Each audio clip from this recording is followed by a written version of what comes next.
Mga katropa, kung mahilig ka sa ribs at sulit na kain, kailangan mong mapuntahan ito. Ang Ribs Sarap, matatagpuan sila sa Villaggio Building, Dimasalang Street, Santa Cruz, Manila. At open sila mula 11 AM hanggang 11 PM, perfect para sa lunch, dinner o kahit late night food trip. Dito sa Ribs Sarap, hindi lang basta ribs, kundi ribs na may sarap na bumibida. At kung barkadahan o pamilya ang kasama mo, ito ang sulit na mga combo nila. At ang pinili namin, ang mealsy nila na sa halagang 1,849 pesos lang, good for 6 to 8 person na yan. Mantakin mo, meron ka ng 1 kilo juicy ribs, 2 hangganan sausage, 1 french fries, 1 sizzling tofu, 1 java rice platter, 2 soup, 2 dessert, at 1 salad. At choice mo kung Caesar salad o Asian salad. At ang pinakamagandang part, makakatipid ka ng 117 pesos. Sulit na, busog pa ang buong tropa at pamilya. Pero kung solo ka lang o gusto mo ng steak experience, meron din sila niyan. Sinubukan namin ang pork sirloin garlic steak nila na sa halagang 199 pesos lang.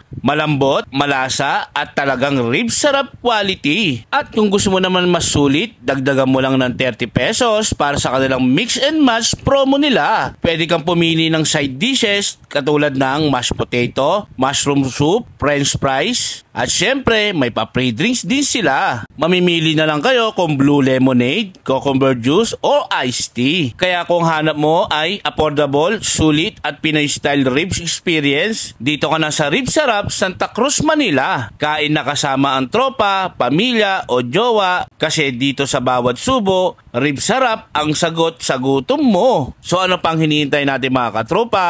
Tara!